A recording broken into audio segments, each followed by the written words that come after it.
we're ready for chapter 7. It was going to be a long afternoon before the banquet finally happened, Elsa thought, as she hurried back into the castle, rereading the note that had been delivered by the court page. She had known she wasn't paying enough attention to the planning of this event, but Anna had been so eager to spend time with her, and they had been having so much fun, and it was keeping her sister occupied while the event arrangements were all finalized. Unfortunately, in her absence, it seemed that everything could go wrong, and had gone wrong. The bakers had run out of ingredients while taking care of some other higher priority special order. The custom streamers she had ordered had somehow been mistakenly sold for some other event, and the musicians she had booked were no longer available. She was the queen. What other event could possibly be happening that couldn't get in the way of a surprise dinner for her sister? Not that it mattered right then. What was most important was that she attended to these issues while finding a way to keep her sister occupied, which would be difficult as Anna was following her closely every step of the way. "Anna," Elsa began gently, taking a hasty route down a side hallway into a more remote wing of the castle to avoid the great hall and anyone involved in preparing for the banquet. Maybe you should get some rest. You know, you've been running all over, and I know you've not been getting a lot of sleep." Anna waved away the comment. "Shh, I'm fine. I get plenty of... Wait, why do you think I need sleep? Do I look tired?" Anna turned and looked in a mirror hanging on the wall. "Seriously?" she continued. "I mean, a nap would be great and all, but I don't think I..." "Hey, look!" Anna gently pushed on the mirror. It was open. "It's a secret passage inside the castle." "Did you know that was here?" Elsa stepped closer, examining the mirror. It was brilliantly built. Once it closed, you would never know it could be open. But who had opened it? "I heard rumors," Elsa admitted. "Back when we were really little kids. Gerda used to tell stories, remember? She said the castle was full of twisty hallways and secret rooms all inside the walls. I never believed her, though." Anna pushed the door open wider. Inside, it was dark. Though not perfectly dark, just dark enough to be kind of creepy. "Why didn't you believe her?" Anna asked, exploring the gloomy passageway with her eyes. The space inside the wall was narrow and cramped, but very tall, and it had slim openings way up high that led to the outside world. From these, small amounts of sunlight and air filtered in. Instead of making the passage less creepy, the dim lights just highlighted how cramped and uncomfortable looking it really was. Elsa shrugged. "Because she also said the hidden parts of the castle were haunted by spooky ghosts. So I figured the whole thing was just a story to..." Elsa trailed off as she heard a noise from farther up the hallway. Rounding a corner, struggling with an impossibly large cake, were 12 very strong men. The cake! The bakers must have been mistaken. But if Anna saw it now, the surprise of the great banquet would be ruined. Without thinking, Elsa shoved Anna inside the dusty passage and pulled the mirror almost completely closed behind her. "You see what's going on? So Anna is trying to plan a surprise banquet for Elsa, and Elsa is trying to plan a surprise banquet for Anna, and neither one knows about it. Do you think they'll find out? Do you think they'll find out from each other? Do you think that they'll be surprised?"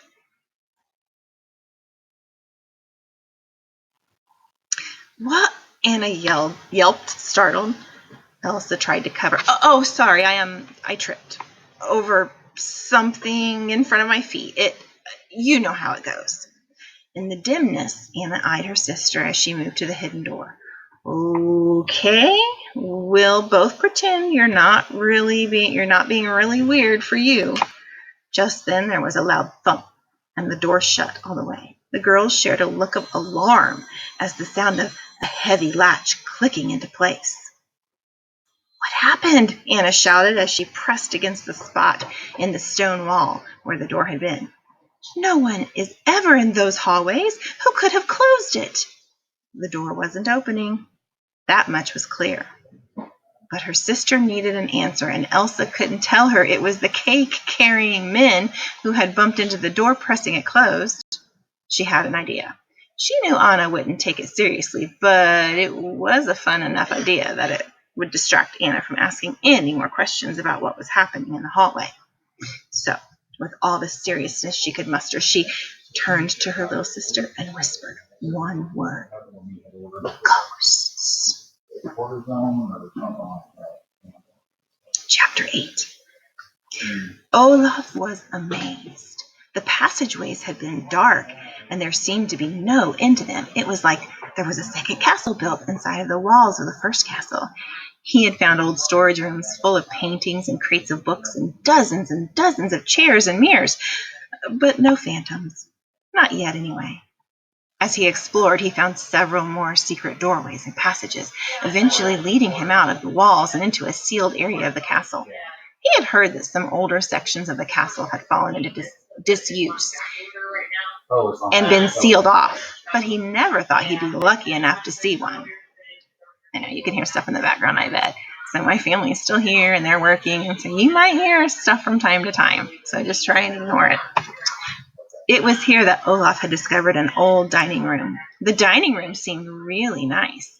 Dusty paintings of kings from a long time ago hung on the walls. Cloths covered all the furniture. The windows had all been bricked over, though a bit of light was filtering through the small cracks between bricks.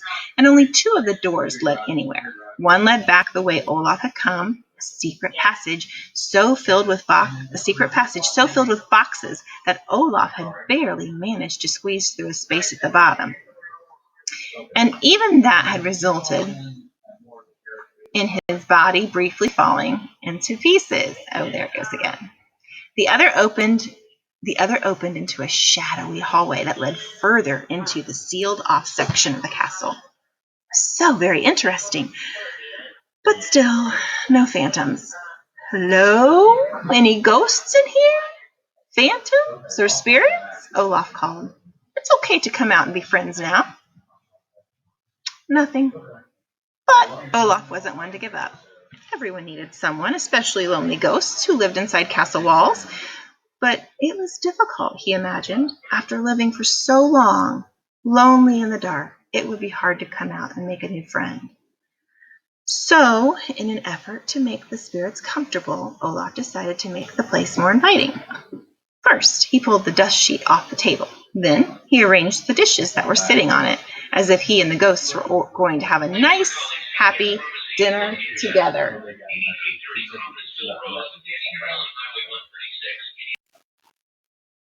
He even found a bowl of wax fruit and bottles of juice of some kind to add to the table setting. And with that, he sat down to his pretend meal and began pretend eating. Olaf said, this wax fruit is delicious. If only there were some spirits out there that wanted to join me. Then he waited and waited. Oh, wow, he said, trying again. And this juice is so refreshing and good, but it would be so much better with someone to share it with. No answer. Olaf shrugged. According to what Gerda had read to him from Do Not Laugh at Phantoms, it would take some time to make a ghost feel comfortable enough to show itself. In the meantime, maybe there was more stuff in the hidden hallways that would help. With that, Olaf hopped off the large wooden chair and wandered away from the dining room. There was so much more to explore. Chapter 9. These hallways go on forever, Anna exclaimed. Elsa followed her sister, listening. I mean, it's almost like a new castle was built around an older castle, but that would have had to happen hundreds of years ago. It's amazing, Elsa agreed, pushing against a wall with all her might. Maybe we can explore it all tomorrow. Well, sure, Anna said cheerily.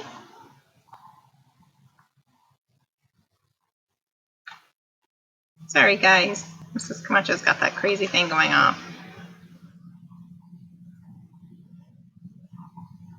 As big as this place seems to be, we could spend all week exploring. Elsa grew frustrated. We We don't have all week. We don't have all night. I have important things to plan. Hey, you're not the only one. I have things too. Anna, Elsa started, but then she asked, wait, what do you have to plan? Stuff, Anna said defensively. Lots of stuff. I mean, I don't have to be queen to have important plans to plan, do I? That's not what I meant, Elsa said. I just mean the things I'm working on. Doesn't matter. You're taking tonight off, Anna responded. But, replied Elsa, I have to take care of things. I really do. Not tonight, Anna pointed at her older sister. Tonight, you are relaxing. Elsa looked around at the gloomy passage. How? How is this relaxing? Anna shrugged. Oh, come on. It's not like we're trapped in here. You have powers. Elsa poked the wall, freezing just a tiny section.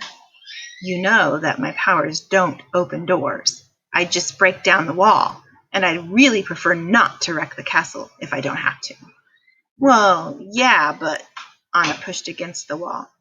Nothing. I guess that's a fair point, but what else can we do? Elsa looked around.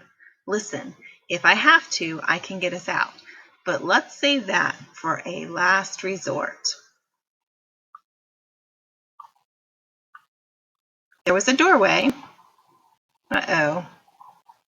There was a doorway in. It stands to reason there must be a doorway out. We can take a little time and explore, okay? Anna looked uncertain. Okay, for a little while, I guess, but I have serious plans for tonight. I can't miss them, so... Then she stopped short, looking at the dusty floor of the hallway. Wait! Are these tiny footprints? They're hard to see, but they don't look human. Elsa was about to respond when she heard a sound. It came from far away, and it was soft as a whisper. But still, it was unmistakable. What was that? Anna asked in a hushed voice. Was that laughter? Who do you think they're hearing? What is it that they're hearing? Think about that and make a good guess. Make a prediction. Prediction is a good guess based upon the clues that the author gave you and what you already know. So who do you think they're hearing, or what laughter do they think they're hearing? And you can go to the next video, which will start at chapter 10.